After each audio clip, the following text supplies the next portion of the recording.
Yes, I rocked this haircut for a week straight, and let me tell you, the reactions from people, how they behaved towards me, was just absurd, just outwardly. I would have never expected it, and it genuinely reshaped my worldview, and that's why I'm making this video. First of all, why did I make that weird, clownish looking haircut? I was in Bali with my brother, and it was his last day, and so he decided to make a fun challenge, just having a strange looking haircut, which, by the way, I made.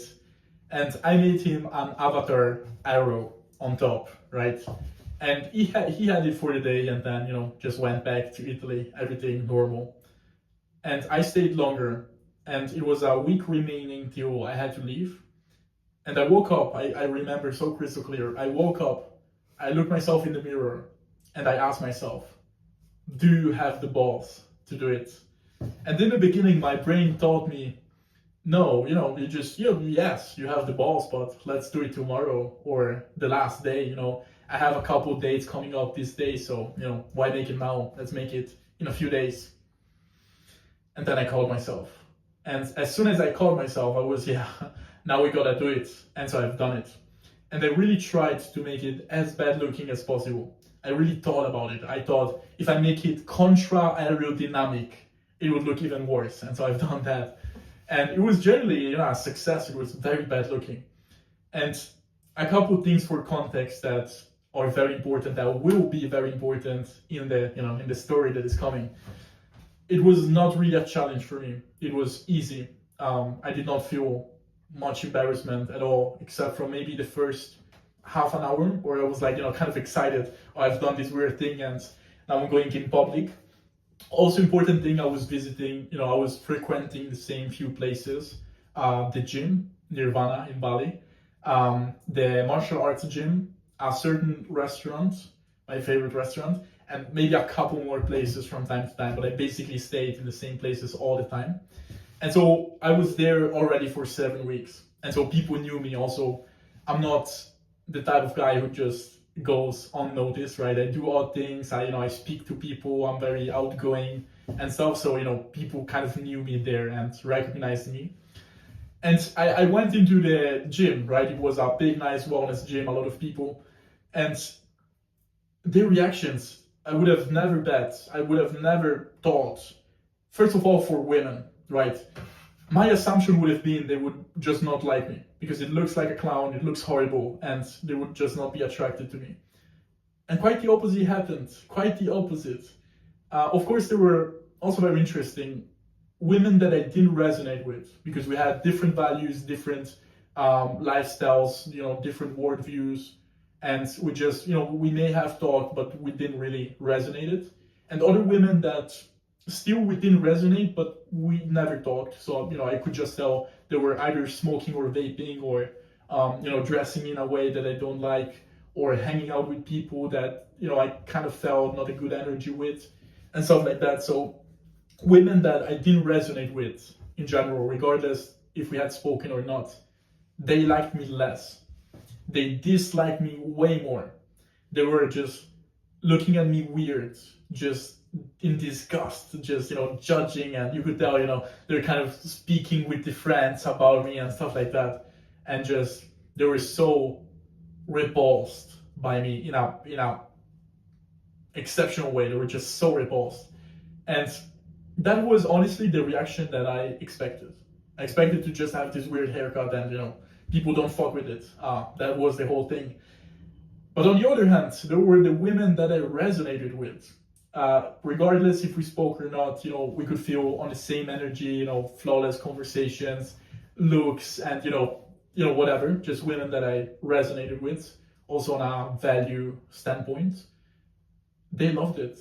They were giving me more attention. They were looking at me more. They were initiating conversations. They were coming up to me or like try to find a way to come through their friends and speak with me and stuff like that. And it was so interesting because I would have never thought. And that taught me so much because there were also a few women that I dated before having the haircut and it went well. And then we went on another date just after I had the haircut.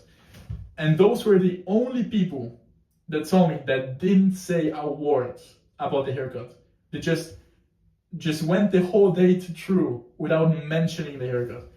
And it was so interesting to me that at the end of the date, I was the one asking them, obviously you saw the haircut. Why didn't you say anything about it? And they all said the same thing.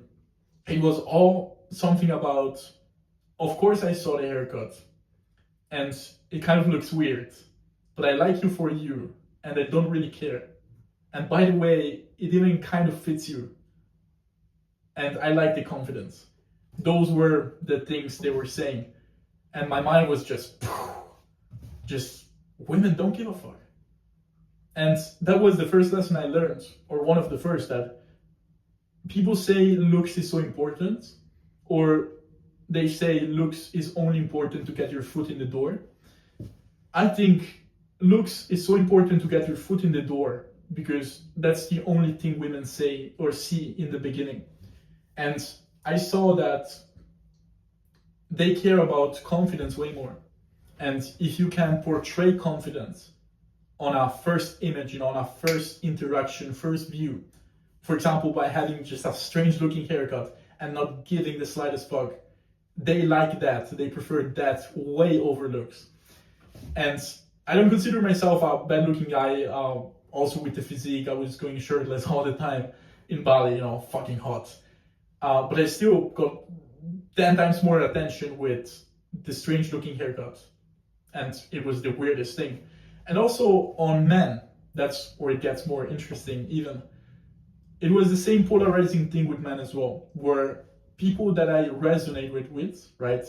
Regardless if we had spoken before or not, I could see they were more interested and, starting conversations, coming up to me, asking me what I do, who I am, my story. They wanted to know more. They were interested about the cuts.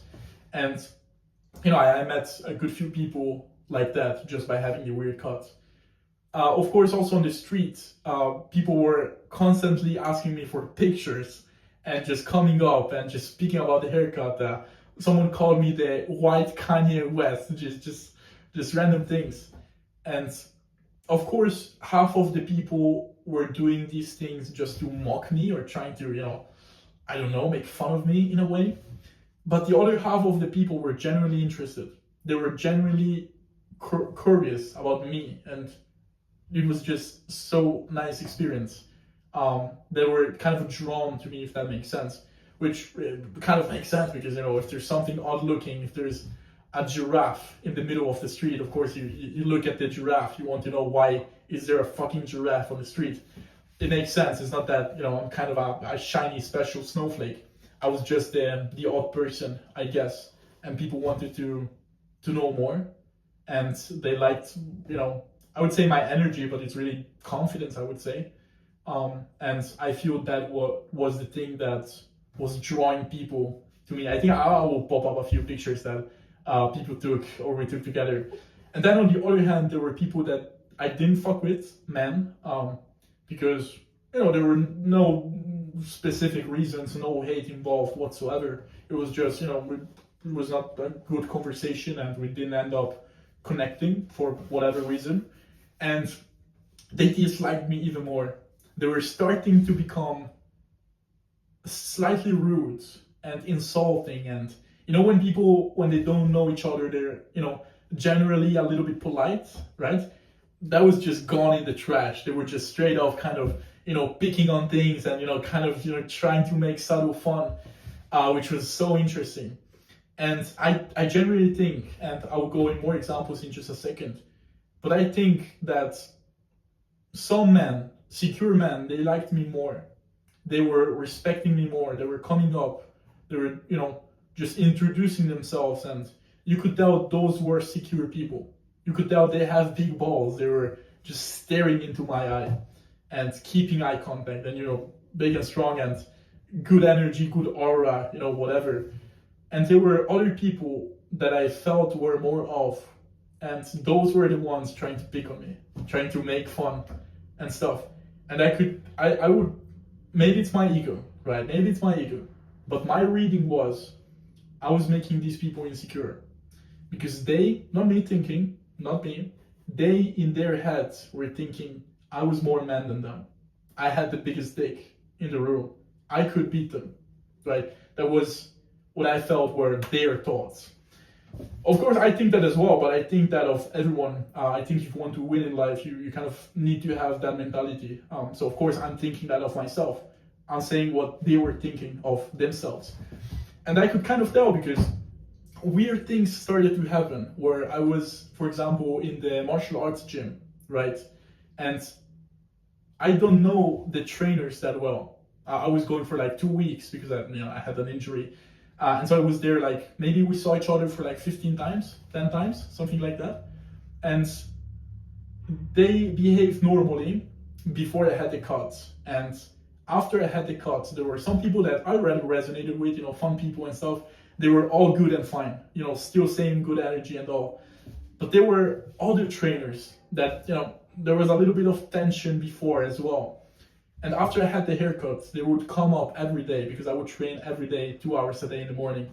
They would come up and tell me, you need to cut it off, you need to shave it off, you need to, just put it away, it's looking awful. And I was like, no man, I like my fresh haircuts. I'm going to keep it. I'm going to rock it an undetermined time for however long I want. And I think that it was my boldness, my really not giving a fuck. I think that was the biggest difference with my brother, because when my brother made the strange haircut, it felt more like a fun thing that I do as a challenge and we can all come together and laugh about it or, just enjoy it together or, whatever. Where else, when I've done it, I just rocked it with absolute confidence as if nothing was off, nothing was weird. And people got insecure, apparently, or at least that's my reading. And they were starting to do strange things because, for example, we were hitting the pads, right? And in between pad sessions, they have us doing kicks or push-ups or whatever. And everyone was just doing kicks, 10 kicks on one side, 10 kicks on the other side. And they had me doing push-ups. And push-ups when you box, it's so fucking hard because you use your shoulder all the time and then you have to do push-ups. That's fucked. I was also sore because I was doing every day, 2 hours a day in the morning. But I hit those push-ups. And I'm good at push-ups because I also do calisthenics. And as they saw, I was just hitting set after set after set of push-ups. They were starting to come to me and like press me down or like stand on me and put their feet on me and sitting on me on the push-ups, which is weird because they've never done it before with the normal haircut, like nothing even slightly similar.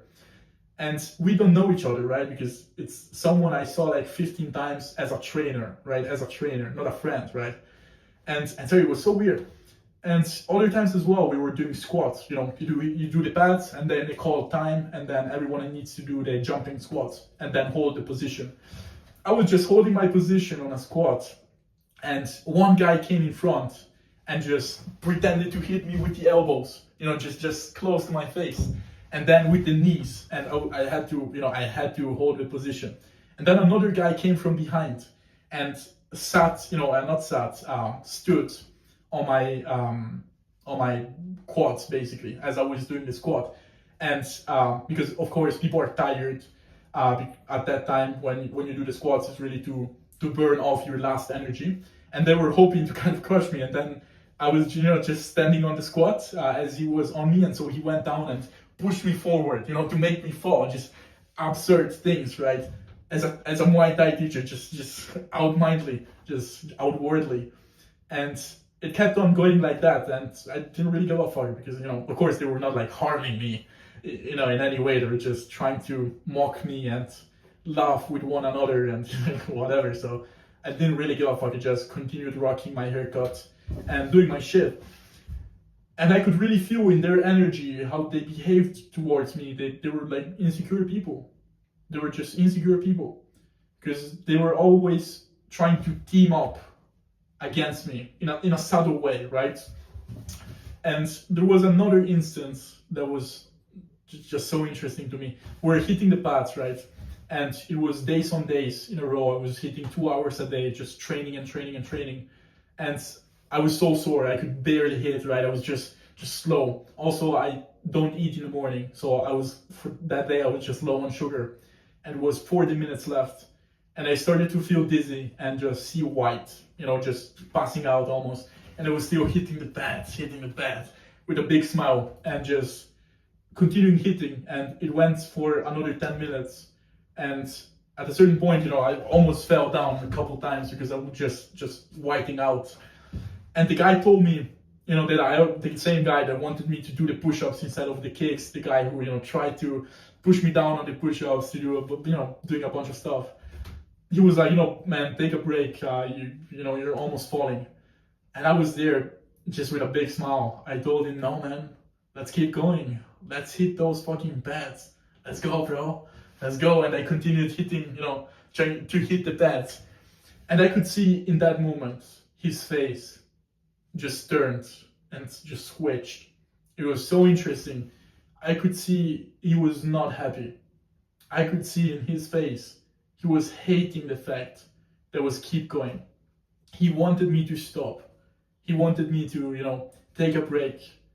And as I continued going with a smile, just close to passing out, just 2 hours every day, this motherfucker is seeing me in the gym, pushing the hardest, like soaking wet all the time.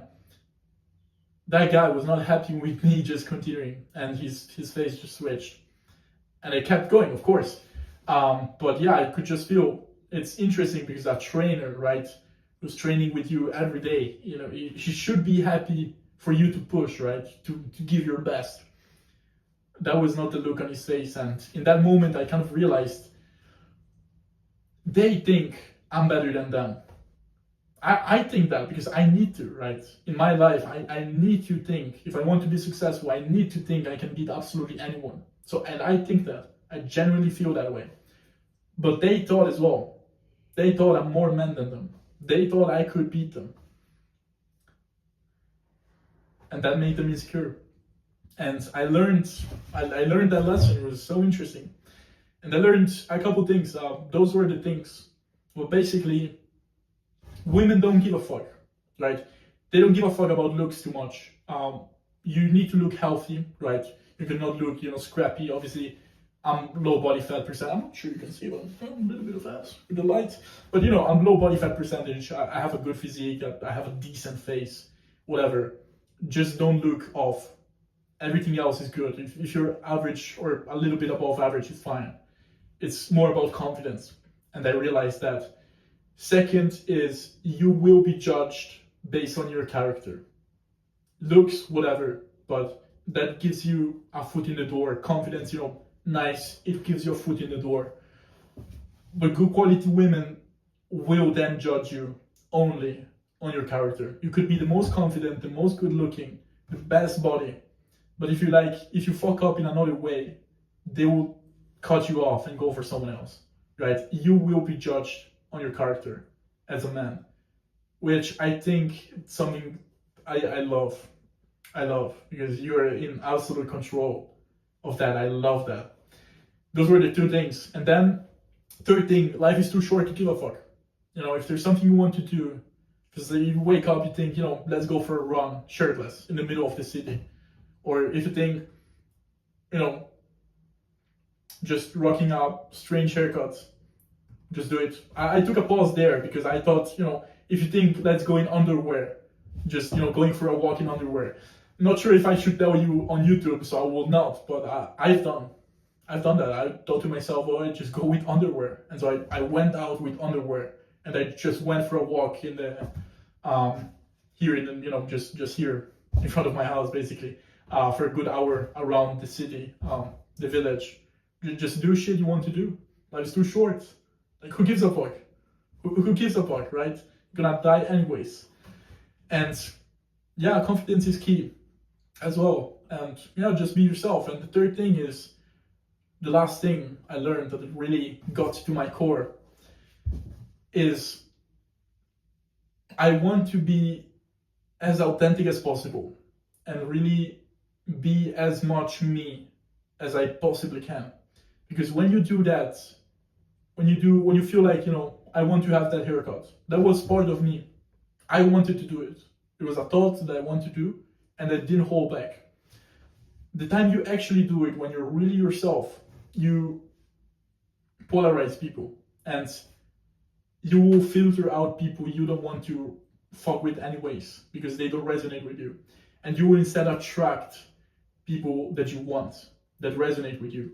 And so the best thing you can do is like just be yourself and be as much yourself as possible. Because everything is on a scale. It's not just that you are yourself, right? It's how much you are yourself. Are you yourself to the point where you dress how you want and you do the work, the studying, the whatever that you want? You present yourself in a way that you want, cool. You're like, 40%, 50%. But do you really say everything you mean? Do you never lie? Do you do the random thing that popped into your mind? Do you cut out people on the spot because you just saw they're not your people? And you start pushing towards 100%. Now, nobody's 100%, I think. I'm certainly not. I still got filters on me. But I try to, every day put a little bit away to chisel out and become as much me as possible. Those were my lessons. Hope you found it entertaining. Great that you saw the video. And yes, see you in the next one, I guess. Bye bye, my friends.